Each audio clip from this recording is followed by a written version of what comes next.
The purpose of this video is to show how to generate new workload in E2C simulator.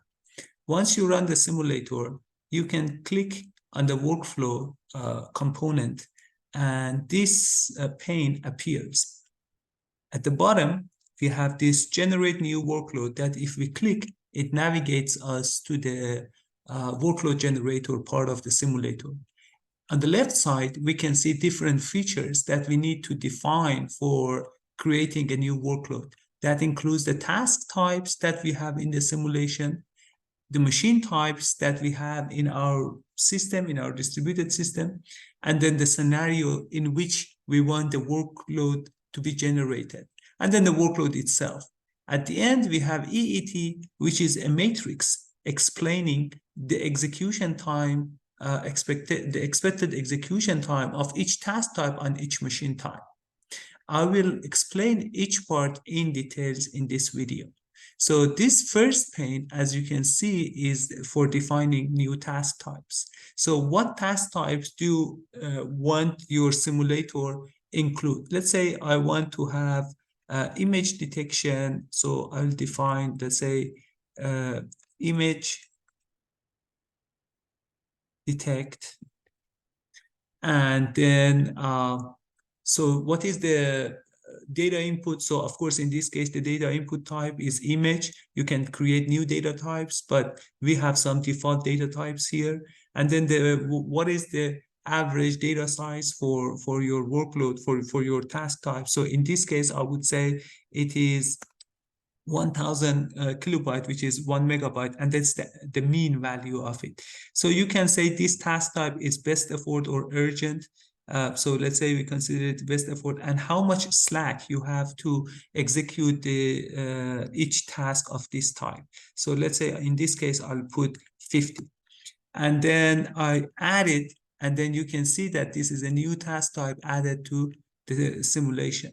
So I can define another task type, let's say face recognition. And this is just a name. You can name it whatever you like.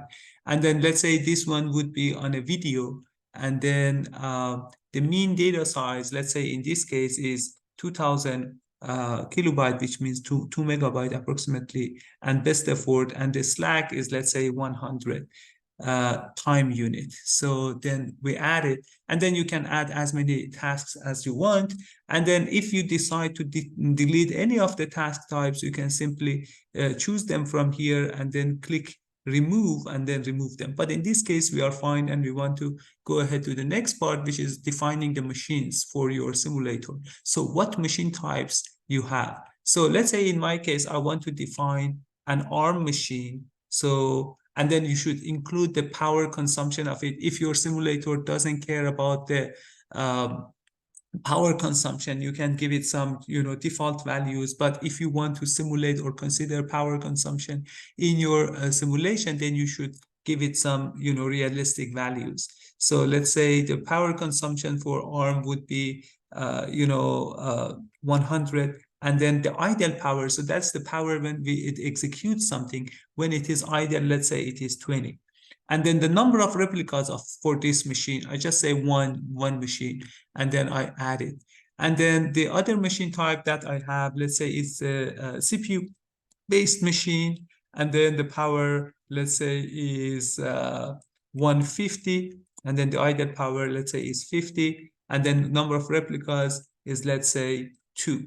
And then I can add this one too.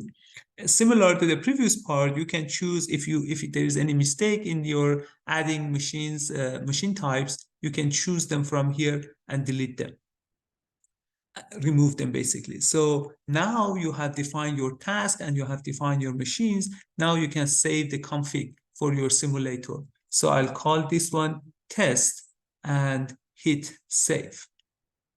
So now it is saved, and I can proceed to the next part, which is defining the a scenario for my task and machines. So basically my tasks. So as you remember, I said that we have 2 task types. So image detection and face recognition, that you can see them here. I would say in this scenario, from the image detection, I will have 100 tasks, and they arrive from time 0 to time, let's say 200. And then the distribution of arrival, it can be uniform, normal, exponential. Let's say we put it on exponential and click add. So from the other task type, which is face recognition, I have, let's say, 50 tasks that arrive from time 10 to time 100. And then let's say the normal distribution, and I hit add. So now I have everything and I can generate the workload. So I hit generate the workload, and the workload is generated. So if you want to see the workload, just click next, and it is navigated to the workload pane. And you can see these are all the tasks that we wanted to have.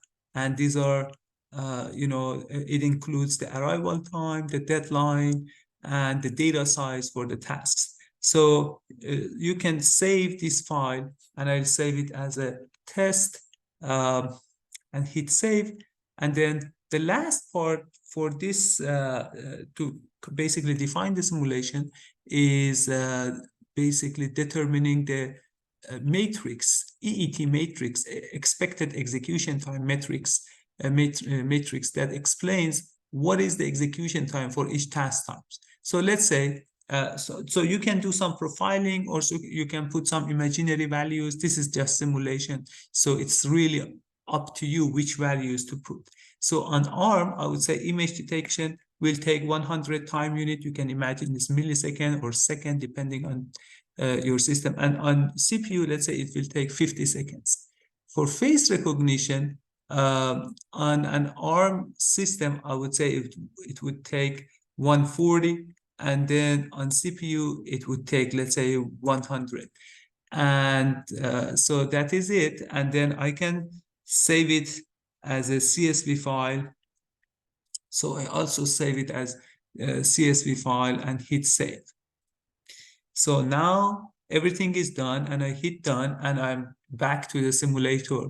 So now at this point, I need to load those things that I defined. So in the first part, profiling the EET, profiling table or EET. So I have this file that I already defined here. So it is loaded. And then the next thing that I load is the workload. So you can see the test workload that we defined is here. So we load it.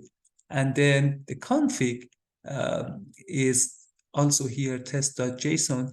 I load it too, and then I can submit the workload. And it is done successfully. And you can see that we have one ARM machine and 2 CPUs. And now we can hit the play button to start the simulation.